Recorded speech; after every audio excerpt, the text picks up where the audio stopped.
En Corée du Nord, où la foi est interdite, une femme trouve une espérance grâce à la radio adventiste.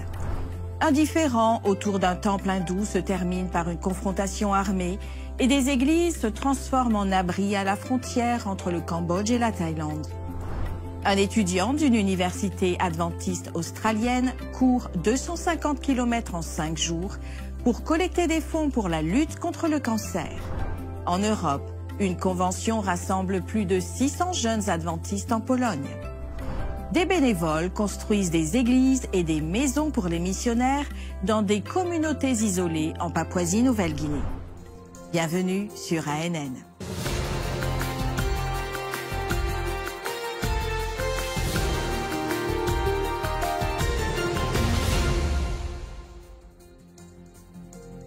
En Corée du Nord, apprendre à connaître Jésus, c'est mettre sa propre vie en danger.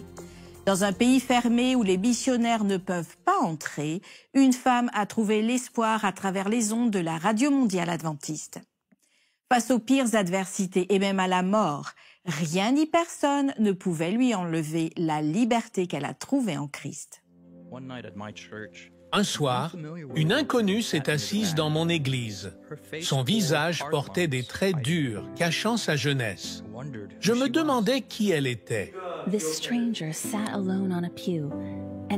Cette dame était seule, et après le départ de tous, le pasteur s'est joint à elle. « J'ai réussi à m'échapper de la Corée du Nord, » dit-elle. « Et je ne suis pas en sécurité ici en Chine non plus.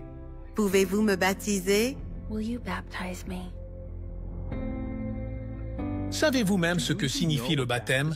Ai-je demandé.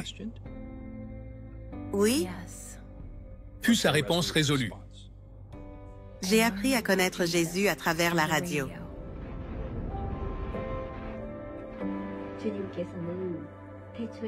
Quand elle était cachée, cette femme avait trouvé une radio et, en la réglant, elle a entendu des bribes de la langue coréenne. C'était la voix de l'espérance depuis la Radio mondiale adventiste.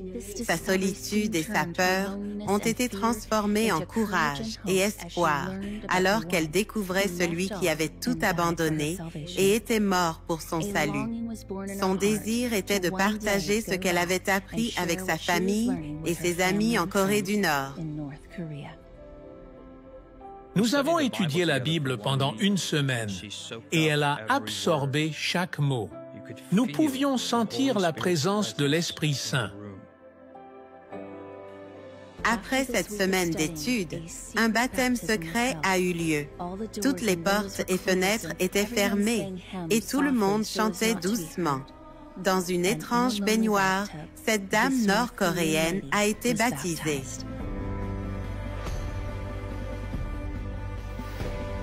Des larmes sur les joues et la joie dans les yeux, elle déclara son allégeance à Dieu. Après son baptême, elle a exprimé son désir de liberté et de pouvoir étudier la Bible à l'université adventiste en Corée du Sud. Elle partit à pied cette même nuit.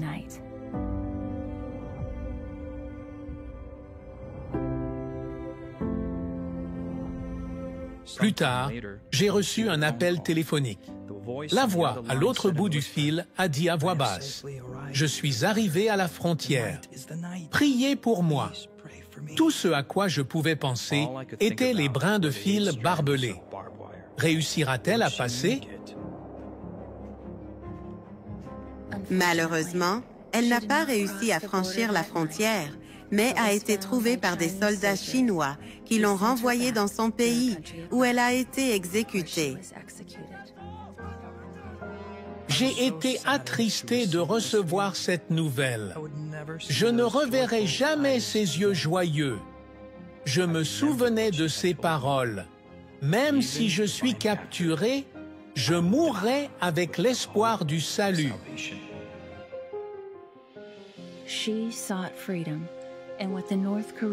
Elle cherchait la liberté et les soldats nord-coréens n'ont pas réalisé qu'elle l'avait trouvée. La vraie liberté en Jésus que personne ne pouvait lui enlever.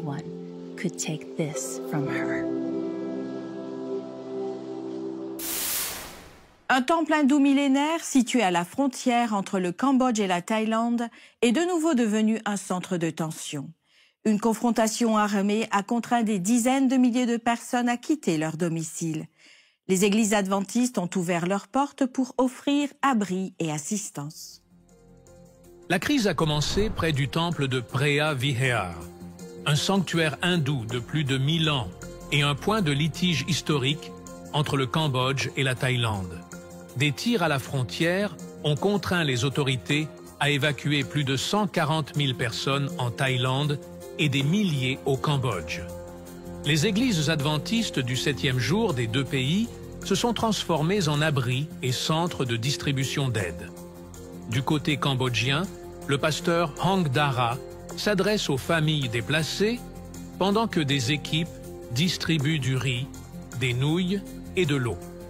De l'autre côté de la frontière, à l'église de Phang Thoeng, les réfugiés reçoivent des vêtements. Beaucoup ont tout laissé derrière eux. Malgré la trêve, les attaques nocturnes ont continué.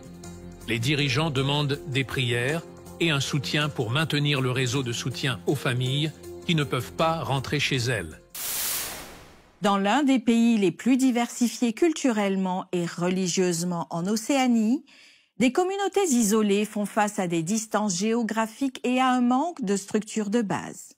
En Papouasie-Nouvelle-Guinée, une coordination efficace a transformé l'attente en organisation structurée. Dans la région reculée de Menyamia, en Papouasie-Nouvelle-Guinée, une force de travail bénévole coordonnée par l'Église adventiste du 7e jour a construit et consacré 11 nouveaux bâtiments, comprenant des églises et des résidences pastorales. Chaque bâtiment est un espace physique désormais accessible, servant de point de rencontre et de centre de soutien. Cette initiative fait partie de l'initiative « Implication totale du membre » de l'Église adventiste, qui mobilise les membres individuels pour s'impliquer activement dans la mission et la formation de disciples. L'ITM met en avant l'importance de maintenir une présence continue et de favoriser des relations qui se renforcent avec le temps. Organisé en 6 zones de travail, le projet a bénéficié du soutien local, de la coordination logistique et de la participation directe des leaders ecclésiastiques, des bénévoles et des partenaires communautaires. Il est le résultat de la campagne Papouasie-Nouvelle-Guinée pour le Christ, lancée en 2024, et est considéré comme une étape structurelle importante pour la présence adventiste dans la région. La cérémonie de clôture a inclus la consécration et l'envoi des pasteurs vers les nouveaux bâtiments. Le plus grand réseau médiatique chrétien au monde continue d'étendre sa présence dans des territoires stratégiques. Hope Channel vient de lancer ses opérations dans 4 nouvelles régions à travers 3 continents. L'impact se fait sentir dans des zones marquées par l'instabilité politique, la censure religieuse et des contextes sociaux extrêmes. Avec 88 centres médiatiques répartis à travers le monde, Hope Channel avance avec la mission d'atteindre 1 milliard de personnes, avec l'évangile de l'espoir éternel d'ici 2030. Les nouveaux lancements en Papouasie-Nouvelle-Guinée, au sud du Soudan, au Népal et au Mizoram représentent plus qu'une simple expansion du signal. Ce sont des avancées dans des régions où la communication est souvent le seul pont possible vers la foi. En Papouasie-Nouvelle-Guinée, où plus de 86% de la population vit dans des zones rurales et où l'accès à Internet est inférieur à 25%, la télévision reste la principale source d'information. Hope Channel diffuse désormais 24 heures sur 24 à l'échelle nationale, avec le soutien officiel de la Commission de radiodiffusion et un soutien politique direct. Le Premier ministre actuel est un adventiste. Le lancement fait suite à l'impact d'une récente campagne d'évangélisation qui a entraîné plus de 170 000 baptêmes en seulement 2 semaines. Avec environ 400 000 membres adventistes du 7e jour, le pays compte désormais un adventiste pour 19 habitants. Dans le plus jeune pays du monde, le sud du Soudan, marqué par la faim, l'effondrement économique et des conflits, y compris des victimes qui sont adventistes, Hope Channel commence avec 8 bénévoles. Il n'y a actuellement pas de studio, mais ils produisent du contenu d'espoir pour les jeunes, les femmes et les enfants. L'opération se déroule dans des églises et des bureaux. Internet est devenu la seule voie disponible, avec des diffusions quotidiennes sur YouTube, Facebook et TikTok.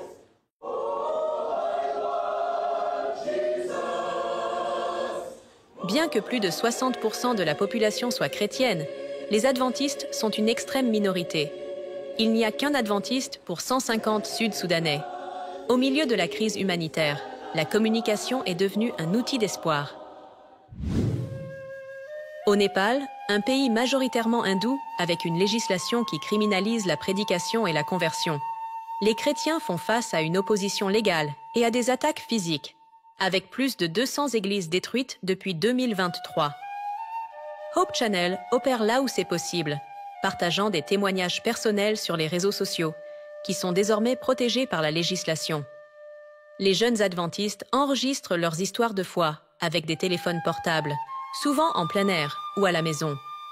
Avec plus de 80% de la population en ligne, les technologies numériques soutiennent la mission. Mais le défi est énorme. Il n'y a qu'un adventiste pour 3200 Népalais. Dans le Mizoram, un État indien où plus de 90% de la population est chrétienne, le scénario est rare et stratégique. Contrairement à d'autres États en Inde, il n'y a pas de loi anti-conversion et la foi chrétienne est intégrée dans la culture locale.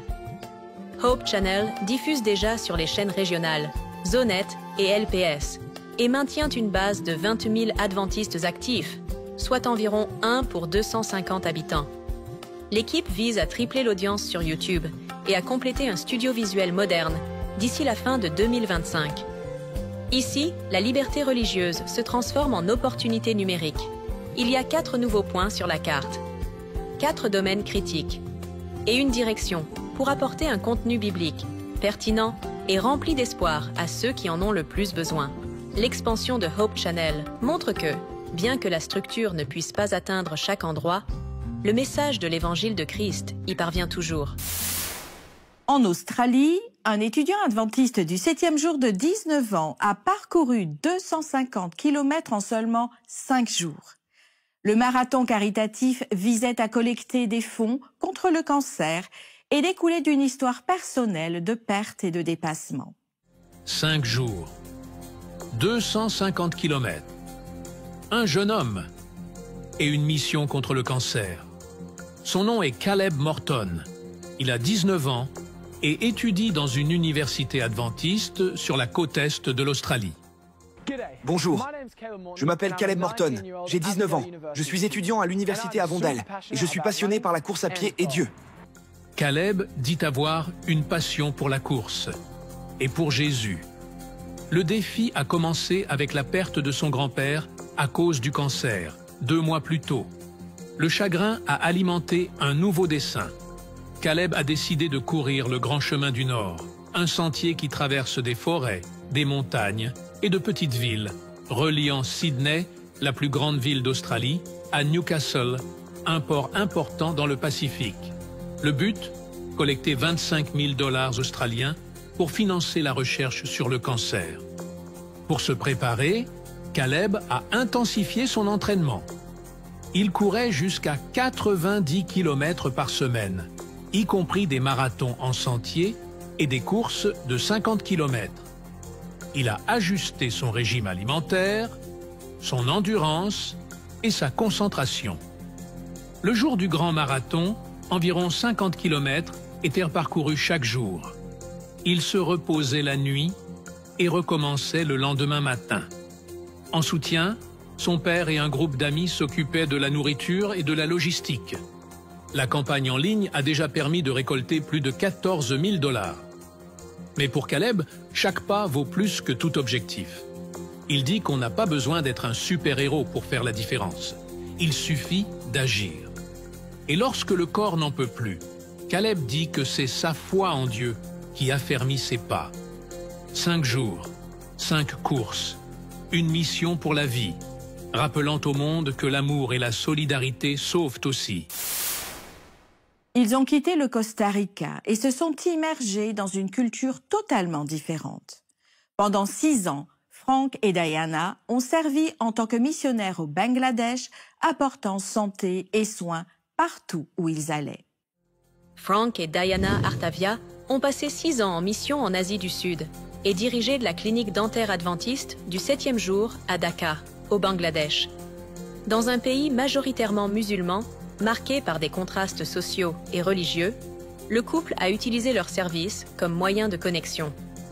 Frank travaillait en tant que dentiste et Diana en tant qu'administratrice.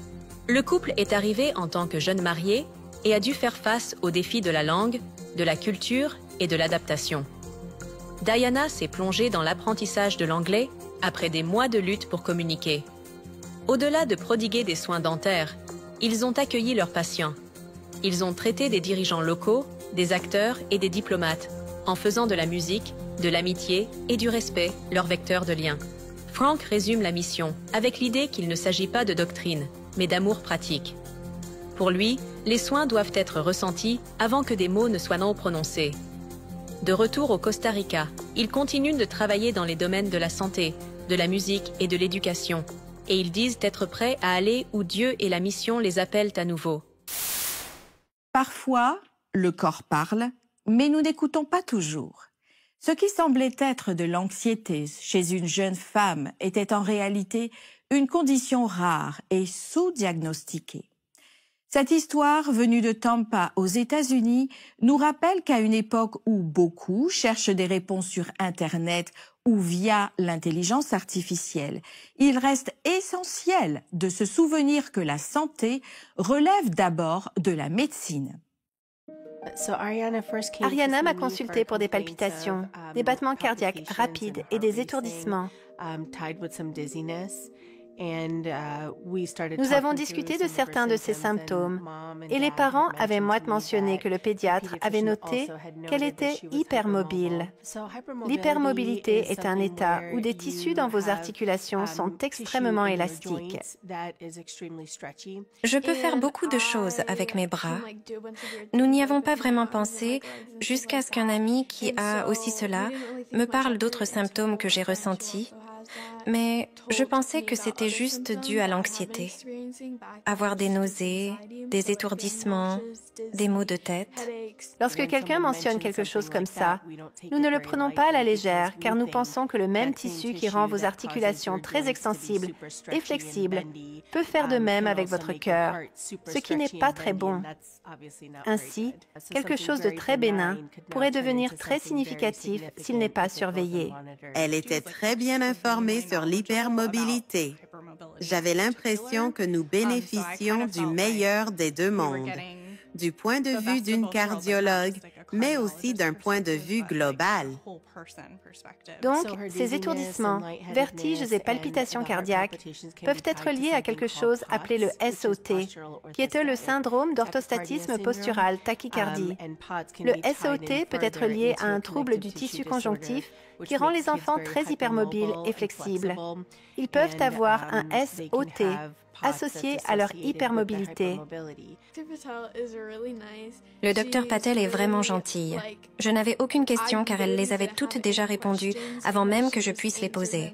Le Dr Patel s'assure vraiment de répondre à toutes les questions que vous pourriez avoir.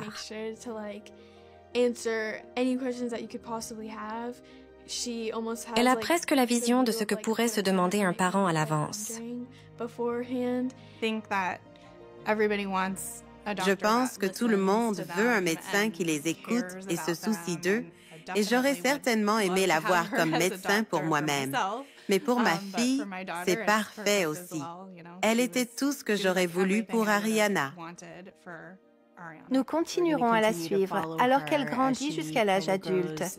Dans notre clinique, elle peut rejoindre notre programme pour les adultes atteints de malformations cardiaques congénitales. Dr Patel, je vous remercie d'avoir pu m'aider à me sentir tellement mieux par rapport à mes symptômes et de m'avoir aidé à avoir la paix intérieure concernant ce que je ressens, sans être anxieuse à ce sujet. Je tiens à remercier le Dr Patel d'avoir donné à mes parents la tranquillité d'esprit pour qu'ils ne s'inquiètent pas pour leur enfant. Je lui suis vraiment reconnaissante. Plus de 600 jeunes adventistes du 7e jour de toute l'Europe et d'autres régions se sont réunis à Katowice, en Pologne, pour la Convention de la Jeunesse pour Christ, ou GIC, édition Europe 2025. Sous le thème « À toutes les nations », L'événement a rassemblé des participants principalement âgés de 18 à 35 ans. Ce fut 5 jours de services, de culte, d'ateliers et d'activités communautaires. La réunion a eu lieu au Centre international de congrès, à Katowice, en Pologne.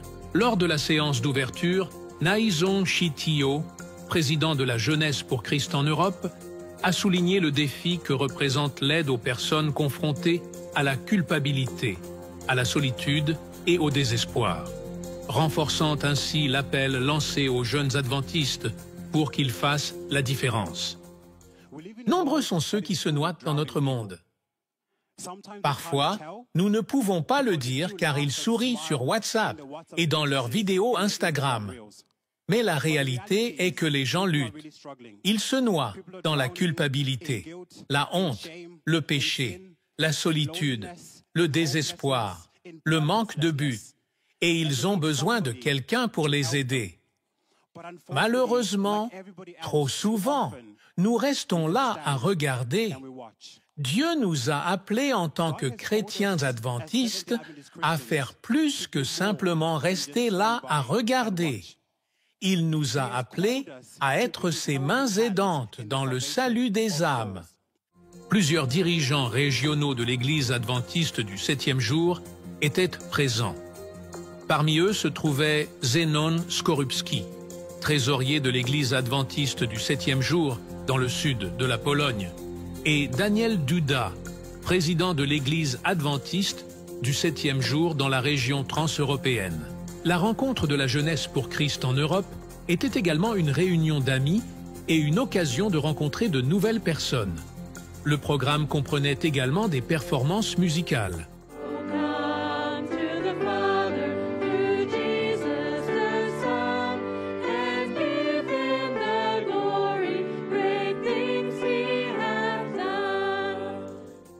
Une série d'ateliers était axée sur la Bible, la santé mentale, la mission et d'autres sujets. La soirée d'ouverture a été marquée par plusieurs de ces présentations. Les ateliers ont abordé la justification par la foi, le démarrage de ministères sur les réseaux sociaux et les stratégies pour atteindre les gens à travers le message de santé adventiste.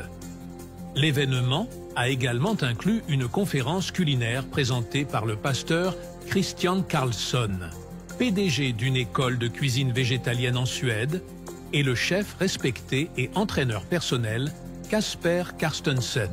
Le conférencier principal était Adam Ramdin, producteur exécutif de Lineage Journey, une série basée sur des événements et des lieux historiques importants pour l'histoire de l'Église chrétienne et l'héritage adventiste.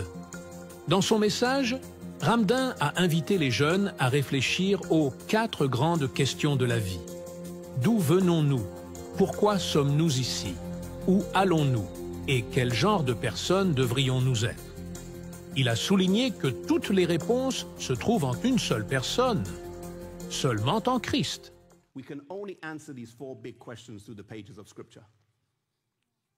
Nous ne pouvons répondre à ces 4 grandes questions qu'à travers les Écritures.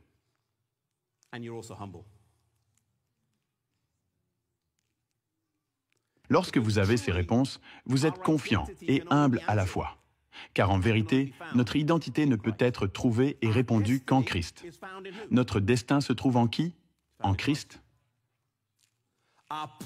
Notre but se trouve en Christ et notre moralité se trouve en Christ. Je suis adventiste du 7e jour parce que j'essaie de suivre Jésus.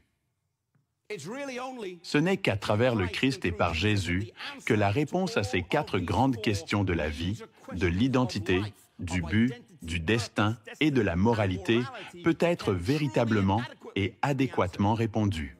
La génération de la jeunesse pour Christ a été créée aux États-Unis en 2002 pour encourager les jeunes à étudier la Bible et à s'engager activement dans la prédication de l'Évangile. Bien qu'elle ne fasse pas partie de la structure officielle de l'Église adventiste du 7e jour, l'organisation est engagée envers son message et ses valeurs. En République dominicaine, l'Église adventiste du 7e jour inaugure le campus moderne dont le nom en français signifie « la cité céleste » qui comprend une église pour 400 personnes et une nouvelle école primaire. Construit avec le soutien des bénévoles internationaux de Maranatha, ce centre sera un pôle d'évangélisation et d'éducation. Des centaines de personnes ont célébré l'inauguration du nouveau bâtiment de l'église adventiste du 7e jour de la Cité Céleste à Saint-Domingue, la capitale de la République dominicaine.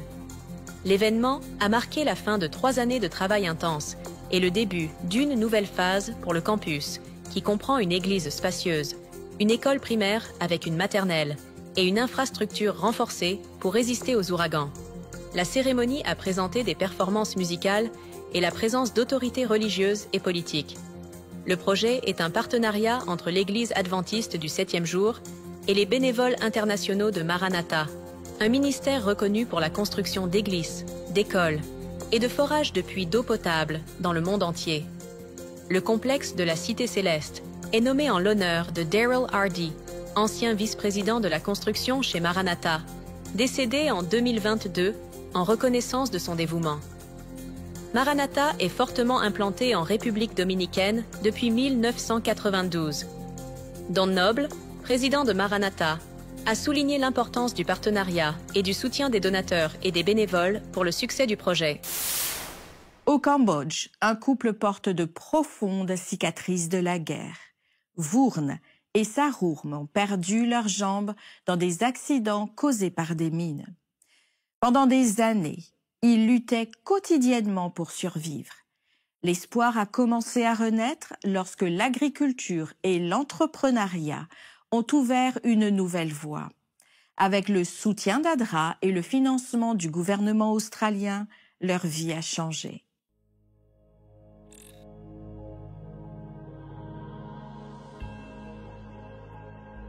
J'ai perdu ma jambe à cause d'une mine. Après cela, ma vie est devenue très difficile. Je m'appelle Sarourm. Je vis au Cambodge. Je cultivais du riz. Et tandis que d'autres pouvaient finir 1 hectare par jour, je peinais pour accomplir 20% de ce qu'ils faisaient. Je gagnais très peu. Je n'avais presque aucun revenu et aucune épargne.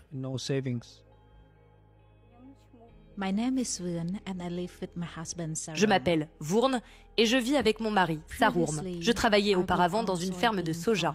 En travaillant là-bas, j'ai marché sur une mine.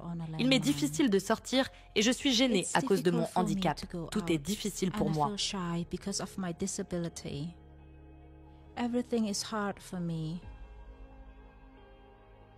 Nous n'avions pas de travail chez nous, alors nous avons quitté le Cambodge pour la Thaïlande. En Thaïlande, nous étions ouvriers du bâtiment jusqu'à ce qu'il n'y ait plus de travail, alors nous sommes revenus ici.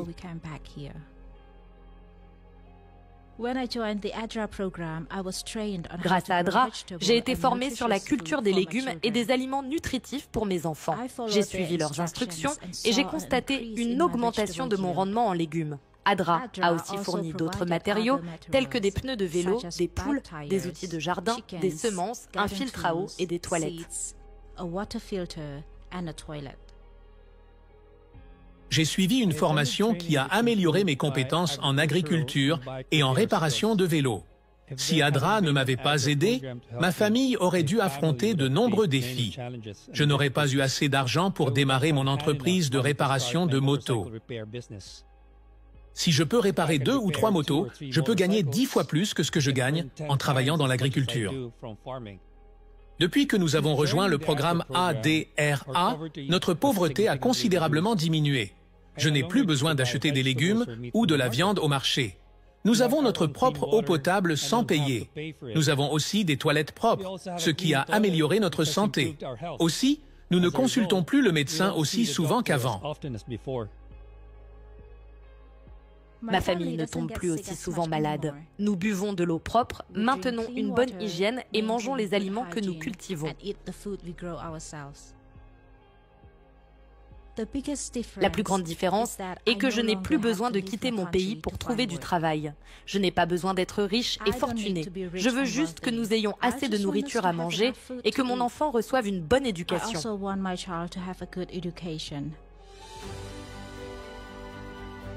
La vie est tellement meilleure maintenant grâce au soutien d'Adra. Ainsi s'achève notre épisode d'AEDN de cette semaine relatant la mission adventiste à travers le monde. Pour en savoir plus sur l'Église adventiste, rendez-vous sur adventiste.org et découvrez d'autres sujets d'actualité sur adventiste.news. À la semaine prochaine pour un nouvel épisode d'ANN.